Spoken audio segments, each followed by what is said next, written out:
Job capítulo 30. Job reflexiona sobre su miseria actual. A.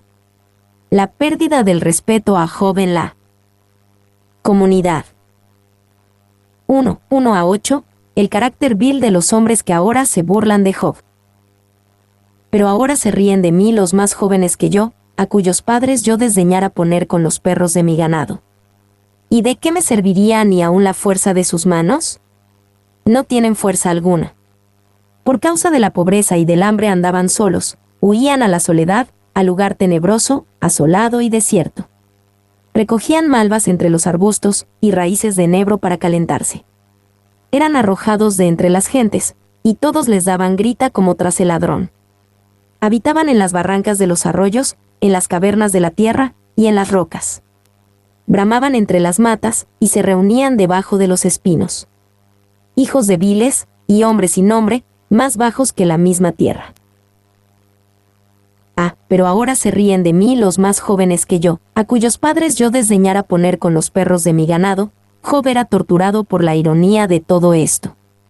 Los hijos de los hombres a quienes Job ni siquiera pondría con los perros de su ganado eran ahora sus burladores y críticos. Y, no lo suficientemente confidenciales como para ser hechos pastores, cuidadores de asnos o camelleros, ni siquiera para tener el cuidado de los perros con los que se guardaban los rebaños. Dicho es lo que llamamos una expresión de soberano desprecio. Clarke.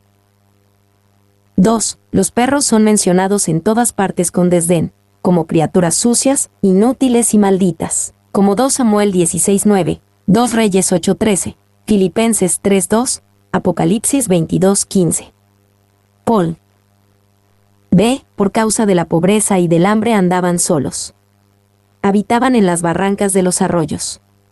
Hijos de viles, Job pensaba en los hombres inútiles que ahora eran sus fuertes críticos, y cuán injusto era todo.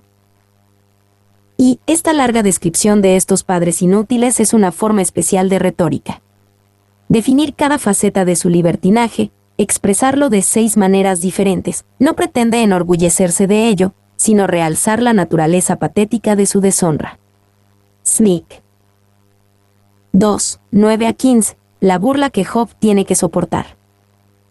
Y ahora yo soy objeto de su burla, y les sirvo de refrán. Me abominan, se alejan de mí, y aun de mi rostro no detuvieron su saliva. Porque Dios desató su cuerda, y me afligió, por eso se desenfrenaron delante de mi rostro. A la mano derecha se levantó el populacho, empujaron mis pies, y prepararon contra mí caminos de perdición. Mi senda desbarataron, se aprovecharon de mi quebrantamiento, y contra ellos no hubo ayudador. Vinieron como por portillo ancho, se revolvieron sobre mi calamidad. Se han revuelto turbaciones sobre mí, combatieron como viento mi honor, y mi prosperidad pasó como nube.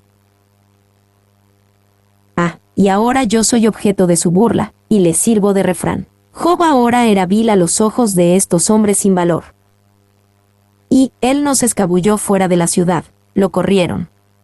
¿Por qué otra razón estaría sentado en un montón de cenizas y rascándose las pústulas con un trozo de cerámica? Obviamente, sus vecinos lo habían sacado a la fuerza para ponerlo en cuarentena en el basurero de la ciudad, donde habría estado expuesto a más enfermedades, a los elementos, a ratas y piojos, y lo peor de todo, quizás, a una mayor humillación pública. Mason. B. Se han revuelto turbaciones sobre mí, combatieron como viento mi honor, y mi prosperidad pasó como nube. Job lamentaba la agonía de su estado actual de ser despreciado entre los hombres, cuando antes era respetado y honrado. Su honor y prosperidad se habían esfumado. Y vinieron como por portillo ancho, se revolvieron sobre mi calamidad. El versículo 14 es muy vívido. Job se consideraba a sí mismo como una ciudad con una amplia brecha en su muro. Las piedras se derrumban, y entre los escombros ruedan los instrumentos de la guerra de asedio. La tranquilidad y la dignidad que tanto había disfrutado se han desvanecido como una nube. Sneak. D. La miseria actual de Job. 1, 16 a 23. La miseria de su presente dolor, tanto espiritual como físico. Y ahora mi alma está derramada en mí, días de aflicción se apoderan de mí. La noche taladra mis huesos, y los dolores que me roen no reposan. La violencia deforma mi vestidura, me ciñe como el cuello de mi túnica. Él me derribó en el lodo, y soy semejante al polvo y a la ceniza. Clamo a ti, y no me oyes, me presento, y no me atiendes. Te has vuelto cruel para mí, con el poder de tu mano me persigues. Me alzaste sobre el viento, me hiciste cabalgar en él y disolviste mi sustancia. Porque yo sé que me conduces a la muerte, y a la casa determinada a todo viviente. Y ahora mi alma está derramada en mí. Job nuevamente describió su presente crisis. Describió los dolores persistentes y punzantes que siempre lo acompañaban, pero para él era primero una crisis del alma.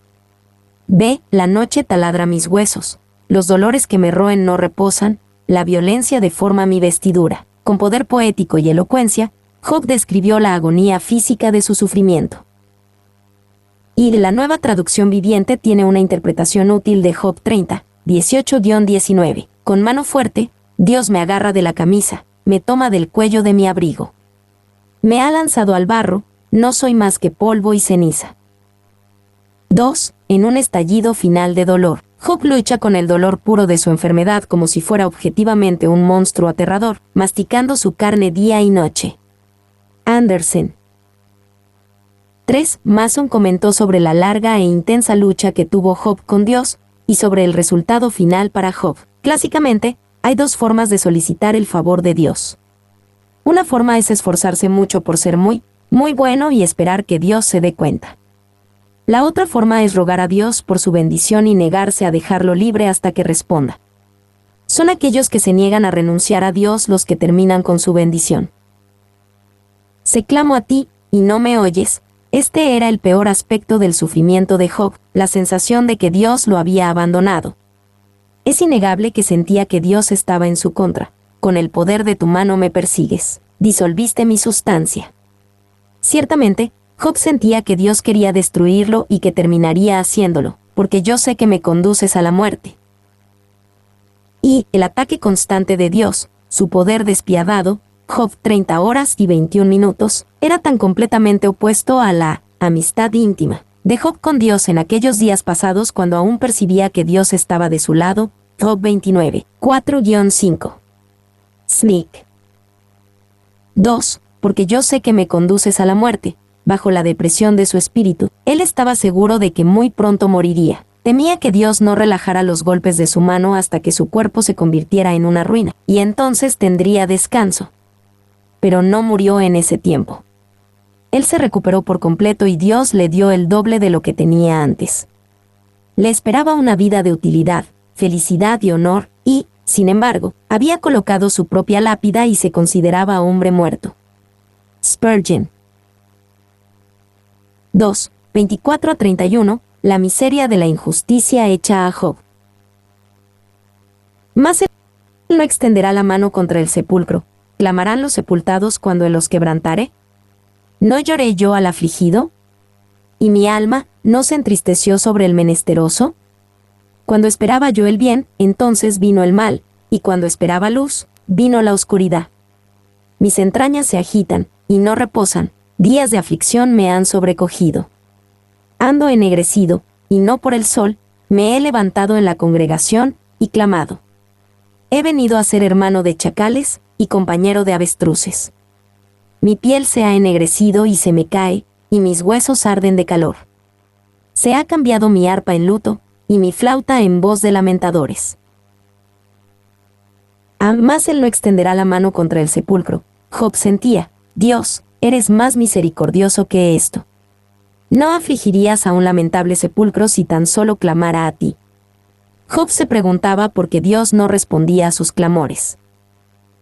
Y el dolor supremo era que cuando clamaba a Dios, no había respuesta. Él afirma que en el sufrimiento que soportaba, había amplia justificación para todas sus quejas. Morgan. 2. Como es nuestra tendencia natural, Job malinterpreta el silencio de Dios como falta de preocupación e indiferencia. Job asume que el silencio de Dios significa el desagrado de Dios. Lawson. ¿No lloré yo al afligido? ¿Y mi alma no se entristeció sobre el menesteroso? Job se preguntaba por qué Dios no lo trataba con la misma bondad que a menudo él había mostrado a los demás. Y es imposible leer esta sección sin sentir que la protesta se acercaba a una rebelión en el alma de este hombre. Definitivamente acusó a Dios de crueldad, ver versículo 21, y sus preguntas: ¿no lloré por el que estaba en problemas? ¿No se afligió mi alma por los necesitados? Versículo 25. Contrastaban la actitud de Dios hacia él con su propia actitud hacia los hombres que sufrían en los días de su prosperidad y fortaleza. Morgan. 2. El alma sensible de Job era otra demostración de su piedad, y es apropiada para cualquier siervo de Dios. Sé que un hombre que no puede sentir, y está en el ministerio, haría mucho mejor en renunciar a su cargo. Hemos oído a algunos proclamar las doctrinas de la gracia, como si fueran una medicina para las náuseas, y los hombres fueran a ser obligados a beber de ella con palabras duras y abusos violentos. Siempre hemos pensado que tales hombres hicieron más mal que bien, porque mientras buscaban vindicar el Evangelio, evidentemente perdieron el espíritu de la fe una vez dada a los santos. Fríos e impasibles son algunos de nuestros teólogos. Pronuncian la verdad como si no les importara si los hombres la reciben o no. Para tales hombres, el cielo y el infierno, la muerte y la eternidad, son meros temas para la oratoria, pero no temas para la emoción. Spurgeon. C. Mis entrañas se agitan y no reposan. Quizás Job trató de tomarlo con calma y no preocuparse tanto por sus problemas, pero para él era imposible. Su agonía física y espiritual era más de lo que parecía poder soportar, o más de lo que sus amigos podían comprender. Y, por mi llanto lúgubre y continuo me parezco a los chacales o hienas. A las hijas del aullido, generalmente entendidas como el avestruz, porque tanto el chacal como la hembra de avestruz son notables por su llanto lastimero y por su apego a los lugares desolados. Dodd. Clarke. Mi nombre es Demim. Soy tu asistente personal. Mi sitio en internet es demim.es.tl.